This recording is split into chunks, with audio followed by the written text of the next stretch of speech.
একটা রান্নাঘরের লুকটা যে আমি কতবারই চেঞ্জ করলাম তার কোনো হিসাব নেই।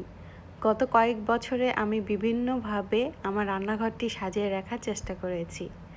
তো এখনও মনে মনে ভাবি যে আরও কী করলে আমার রান্নাঘরটা দেখতে আরও সুন্দর লাগবে। হ্যালো এভরিওয়ান, আসসালামু আলাইকুম।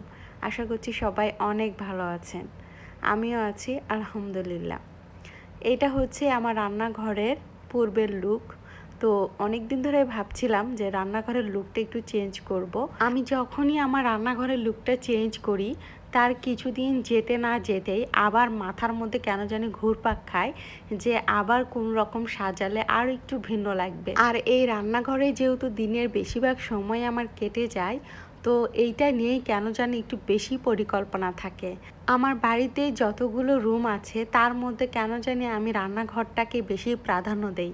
আমার মনে হয় প্রত্যেকটা মেয়ে রান্নাঘরকে নিয়ে অনেক রকমের স্বপ্ন দেখে, মানে একটু একটু করে রান্নাঘরকে কিভাবে একটু সুন্দর করে রাখা যায় সে চেষ্টাটাই করে। আমার রান্নাঘরে যে লুকটা দেখলেন ওইটা ছিল হচ্ছে মানে সাজানোর আগের লুক। আর এখন যে লুকটা দেখছেন এটা হচ্ছে বর্তমানে আমি কিভাবে আবার সুন্দর করে গুছিয়ে রেখেছি। আর মাত্র 100 টাকা দিয়ে আমি আজকে আমার কিচেনের লুকটা পুরাই চেঞ্জ করে দিব। তো যাই হোক, সেটা দেখতে হলে ফুল ভিডিও কিন্তু দেখতে হবে। তো এখানে আমি মশলাদানি রেখেছি আর রেখেছি হচ্ছে কিচেনের কিছু হাবিজাবি কাপড় চোপড়, ওগুলো আমি সুন্দর করে ঢেকে রেখেছি। আর এই র্যাকটাতে আমি হচ্ছে বিভিন্ন জিনিস রেখেছি। আর নিচে তো দেখতেই পাচ্ছেন কি কি রেখেছি, এটা আর বলছি না, দেখে নিশ্চয়ই আপনারা বুঝতে পারছেন। একটা রান্নাঘরকে নিয়ে আমার অনেক প্ল্যান থাকে। যখন আমি অবসরে বসে থাকি তখন কেন জানি মনে হয় যে রান্নাঘরে আর কি যোগ করলে আর একটু ভালো লাগবে, বা কিছু একটা যদি সরিয়ে রাখা যায় তাহলে হয়তো বা আর একটু ভালো লাগবে। তো এই হচ্ছে আমার রান্নাঘরের ফাইনাল লুক, মানে যেটার জন্য আমার রান্নাঘরের পুরো একটা লুকটাই চেঞ্জ হয়ে গিয়েছে। আর মাত্র আমি 100 টাকা খরচ করে এই পর্দাটা কিন্তু আমি বানিয়েছি।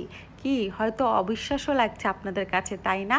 হ্যাঁ, আসলেই আমি মাত্র 100 টাকা দিয়ে আমি কাপড় কিনেছি।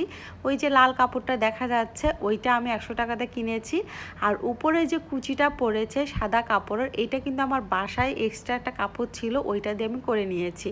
আর নিচে যে লেসটা দেখছেন এটা তৈরি একটা ড্রেসের সাথে ছিল, সেটা আমি ওইটার সাথে জাস্ট অ্যাডজাস্ট করে নিয়েছি।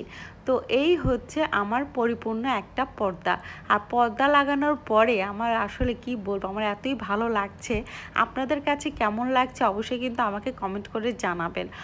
পর্দাটা লাগানোর পরে কিন্তু আমার কিচেনের লুকটা এত সুন্দর লাগছে, অনেকের কাছে আবার মনে হতে পারে একদম চুলার উপরে পর্দা, অবশ্যই তেল চিটচিটা হবে, দেখতে নোংরা হয়ে যাবে। তো হোক না, শখের তলা 80 টাকা বলে কথা। যদি এই 100 টাকার কাপড় আমার 100 দিনও যায় তাতেও তো আমি খুশি থাকবো, তাই না? কারণ এটা যে আমার সাধ্যের মধ্যে এক টুকরো শান্তি, মানে যে কটা দিন ভালো লাগবে সেই কটা দিন আমি এখানে ঝুলিয়ে রাখবো। যখন আমার আর ভালো লাগবে না তখন আমি খুলে ফেলবো। তো যাই হোক, তেল চিটচিটে হবে কিন্তু পরিষ্কার পরিচ্ছন্ন করে রাখাটাই হচ্ছে মেইন। আর যতদিন পরিষ্কার পরিচ্ছন্নভাবে রাখা যাবে ততদিনই তো সুন্দর লাগবে দেখতে, তাই না? আর তাছাড়া সৌন্দর্য যদি উপভোগ করতে চাই তাহলে এতটুকু কষ্ট তো আমাকে করতেই হবে, তাই না? আর কষ্টের মধ্যেই তো হচ্ছে আসল সৌন্দর্য এবং সুখ। আর আমার এই পর্দা তৈরি করতে কিন্তু অনেক দিনের একটা প্ল্যান ছিল, যদিও আমি সময় স্বল্পতার কারণে এইটা করতে পারিনি। অনেক চিন্তা ভাবনা করছিলাম যে ঠিকভাবে লাগানো যাবে কি না, বা লাগানোর পরে ঠিকভাবে আমি পরিষ্কার করতে পারবো কি না, এই সমস্ত ভেবে তারপরে আমি লাগালাম।